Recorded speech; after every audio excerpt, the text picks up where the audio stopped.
It's time for the Weisenberg perspective. My good friend Harvey Weisenberg, who inspires so many people, his book, which is phenomenal, his story.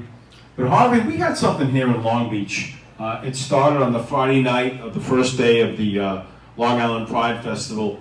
We had a huge water problem here in Long Beach. Let's get your thoughts on it.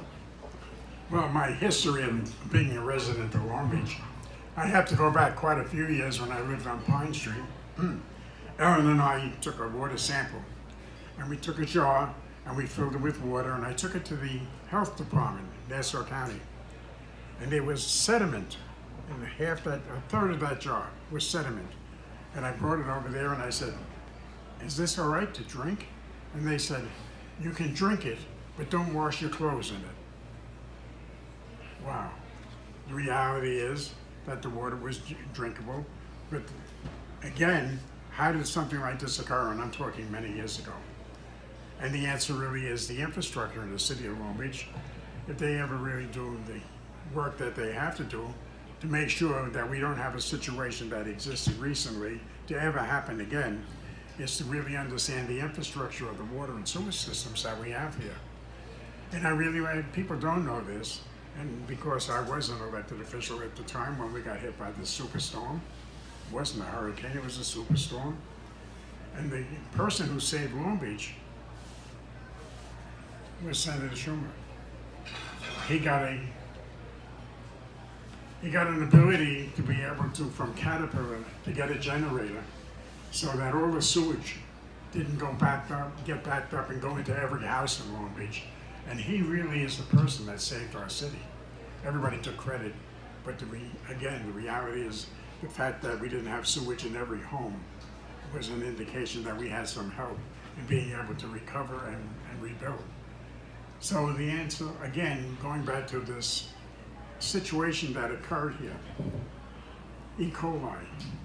I know we test the water, our water and sewer department. We have very good, efficient people that work for our city and do the best job they can with the resources that they have. So they tested water, as I understood, that it was by the railroad station, which is probably the dirtiest place in Long Beach, and someplace on Grand Boulevard. And there was a specimen that said negative, no problem, and something that said, yes, there was a problem. So erring on the side of caution, we don't know how this happened, but there was no indication that we knew of E. coli ever being in our water, and we used chlorination and other means to protect the source of water. Now, the sole source water supply for the Barrier Beach, and again, I reflect back on my history, taking on Mayor Bloomberg and the mayor of New York City, because he wanted to go into our sole source water supply, the Lloyd Aquifer, 1,400 feet. It's fragile, its capacity, and it's pristine water. And he thought that he was going to take water from reservoirs from upstate New York and pump water in there into our Lloyd, and then in case of an emergency, he'll be able to take it out. So we would have the water resource that we are dependent on as our sole source water supply. Again, 1,400 feet. Of course, I was successful in prohibiting Mayor Bloomberg from having any success in doing this. And it was brought to view because I used a geologist, not a politician or anybody else, to be able to give me the information that was necessary to make people aware that this is a sole source water supply, it's pristine. Now I want to understand how we got our water from the Lloyd going into our water treatment plant. Now we know God didn't taint the water, and the water was pure when it came into our water system in the city of Long Beach. And it became tested and suspect. Then we had a hearing, and we asked, well, it was retested, and a couple of days later, they said it's okay. One parent said her child was impacted and was very ill from this. I think that's suspect, I don't know.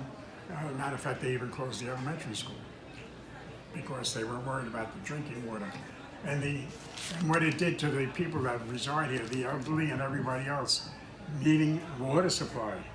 I mean, you couldn't shower, brush your teeth, all the things that you drink, and of course for consumption, especially when you have 80, 90-degree days, that we really have a problem that was impacting the quality of life for the people of Long Beach. And I know our city workers did everything they could to test and retest to make sure that this did not happen. And they said, okay, it's okay now, we're gonna add more chlorine to the water. That's interesting. Now, the only thing I could think of, and I thank God, that we have good people from Long Beach that advocate in government. Senator Todd Kaminsky, who had a hearing up in City Hall to bring to view and gather the information necessary. And our county representative, Denise Ford, was there, and they brought to view all the information that they had, but nobody knows what caused this, or if it really was true or accurate. So what we're gonna do now is think about, hey, we can't let this happen again. So I know that Senator Todd Kaminsky is going to do the best that he can to get federal funds, state funds, any kind of financial resources to go through our water and sewer treatment center. I think our pipes in this ground are between 80 and 100 years old. And this is, I think, a cause of any of the problems that we have. So good people in government, people in the city of Long Beach, instead of fighting with each other, rally together to support our people who represent us and let our voices be heard in government to get the resources we need for a healthy, safe environment.